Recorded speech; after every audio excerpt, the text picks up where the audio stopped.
All right, so this one we're looking at the metabolic rate. And so here we have a table of data, and we're supposed to find a linear model for the metabolic rate for typical 18 to 30-year-old males, then write the derivative of that model from our formula from part A, and then write a sentence interpretation for the derivative of the model in part B there.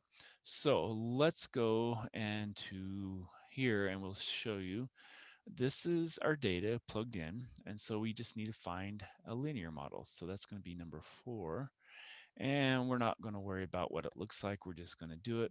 You know, it's 0.998999, so it's pretty good. And so if we write that down, let's go ahead to go maybe to 3 decimal places, 6.930, 682.188. So now let's go write that down. So for A, we have, oh, I don't know, let's call it the metabolic rate of weight, and that's going to be equal to, that was 6.930 W, and then plus 682.188, and it's going to be kilocalories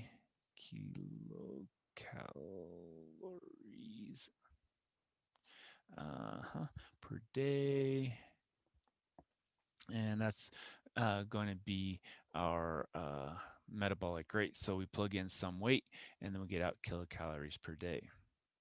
Now B, if we want m prime of W, well, W is 1 to the first power, so that's just going to bring that down, and so that's going to give us 6.930, and it's going to be kilocalories per day, and then that's going to be per pound. Okay. And so that will be the derivative of this one. And again, we have to put it per pound because that's the new part. And so a sentence interpretation, okay, well, we can say the metabolic, oh, this is going to be C, the metabolic rate of a typical 18 to 30-year-old male is increasing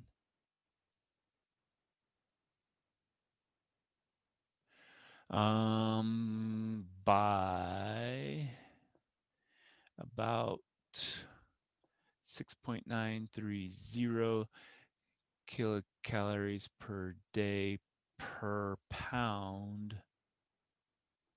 And this is going to be regardless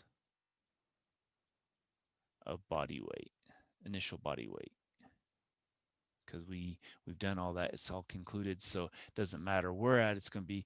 That's going to be our metabolic rate. Okay. And so I think we've answered A, B, and C. So again, that was just plug it in our calculator, get a linear model.